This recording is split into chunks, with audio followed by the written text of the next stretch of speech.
for your dad. Well, it feels pretty good, and it's sort of ironic that those are the same people that out of 150 million American Democrats, Joe Biden, who can't remember where he is 50% of the time, is the best they've got, Sean. It's honestly, it would be sad if it wasn't so scary for our country. What's going on in that campaign, the inability to articulate a thought, the inability to do events 2 days in a row without having to go back into his basement burrow and hide. And I don't mean to make light of cognitive decline, as his stenographer has pointed out, and as so many other people have pointed out. All you have to do is go back and look at a tape of him in the Senate 20 years ago and realize it's not the same guy. I don't mean to make light of that. That's something that everyone, knows someone who's dealing with an issue like that.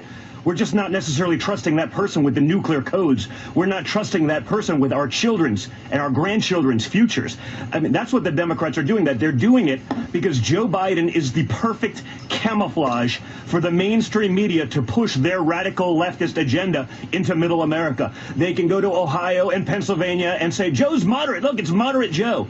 But you're not a moderate with his platform. You're not a moderate with the people he's chosen to surround himself with.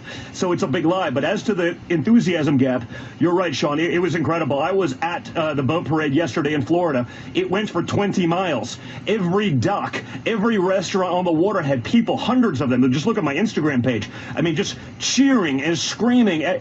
It's amazing. The Democrats are going to have to play a lot of games to pull the wool over the eyes of the American people with this one, but they will. It's what they're doing. They're not bothering to staff up a ground game. They're not bothering with any of those things. What they're doing is they're staffing up lawyers so they can try to win this thing after Election Day, not on it. We're going to talk